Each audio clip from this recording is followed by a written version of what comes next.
भारत के अंडमान निकोबार में north sentinel नाम का एक आइलैंड स्थित है, जहाँ पर हजारों साल पुराना कबीला मौजूद है। बताया जाता है कि वहाँ जाने वाला कभी लौट कर नहीं आया। जॉन एलन चारू नाम का अमेरिकी नागरिक एक बार भारत से यहाँ आया था, तो यहाँ बसने वाले लोगों ने उसकी कथित रूप से हत्या कर दी। कहा जाता है कि उसका शव उत्तरी सेंटिनल आइलैंड से बरामद हुआ था। भारत में होने के बावजूद यहाँ पर कोई भारत का कानून नहीं है और न कोई पुलिस और व्यवस्था। इस आइलैंड की गिनी चुनी तस्वीरें देखने को मिलती है, क्योंकि वहाँ की कोई तस्वीरें मौजूद नहीं है। आखिर क्यों इतनी खतरनाक जाति यहाँ वसवाट करती है और क्यों सरकार ने यहाँ जाने पर बैन लगा दिया है? ऐसे कई सारे प्रश्न और रहस्य इस आइलैंड के बारे में इस वीडियो में जानेंगे।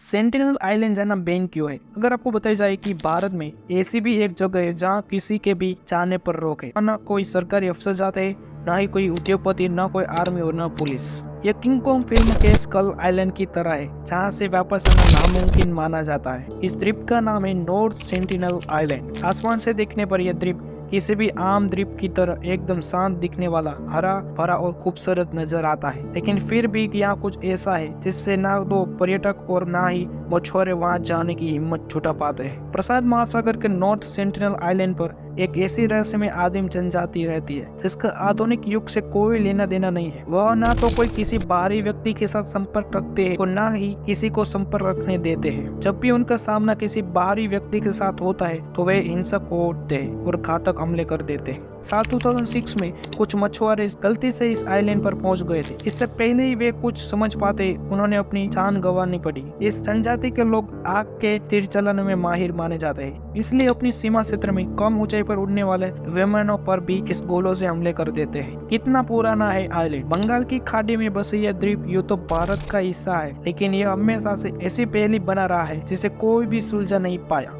ऐसा माना जाता है कि इस द्वीप पर रहने वाली जनजाति का अस्तित्व 60,000 वर्ष पुराना है, लेकिन वर्तमान में इस जनजाति की संख्या इतनी है यह अभी तक सामने नहीं आया। एक अनुमान के अनुसार जनजाति से संबंधित लोगों की संख्या कुछ दर्जन से लेकर 100-200 तक हो सकती है। किसी भी प्रकार के बाहरी हस्तक्षेप को ये लोग बर्दाश्त नहीं करते, इसलिए इनके बारे में कोई भी पुख्ता जानकारी जैसे इनके रिवाज, इनकी भाषा, इनका रहन सहन आदि की किसी को नहीं मालूम। साल 2004 में आई भयंकर सुनामी के बाद अंडमान द्वीप तबाह हो गए थे। यह आइलैंड भी अंडमान द्वीपों की श्रृंखला का हिस्सा है, लेकिन सुनामी का इस जनजाति के जीवन पर क्या प्रभाव पड़ा ये बात भी अभी तक कोई नहीं जान पाया है। सुनामी के बाद जब भारतीय तटरक्षक दल ने यहाँ जाने का प्रयास किया, इन लोगों ने हेलीकॉप्टर पर आग के तीर से हमले किए, जिसके बाद यहाँ पहुंचने का प्रयास रोक दिया गया। सन 1981 में एक भटकी हुई नौका इस आइलैंड के करीब पहुंच गई थी। उस नाव में बैठे लोगों ने बताया था कि कुछ लोग किनारों पर तीर कमान और भाले लेकर खड़े थे, लेकिन किसी तरह हम वहां से बचकर निकलने में सफल रहे। भारत सरकार के प्रयास। भारत सरकार द्वारा कई प्रयास किए गए ताकि इस जनजाति के लोगों के हितों के लिए काम किया जाए और इनके जीवन को सुधारा जाए। आदिवासी जनजातियों के लिए काम करने वाली सर्वाइवल इंटरनेशनल नामक संस्था का कहना है कि नॉर्थ सेंटिनल द्वीप पर रहने वाली जनजाति इस ग्रह की सबसे कमजोर जनजाति है। उनके भीतर रोग प्रतिरोधक क्षमता लगभग ना के बराबर है। मामूली सी बीमारी की वजह से भी उनकी मौत हो सकती है।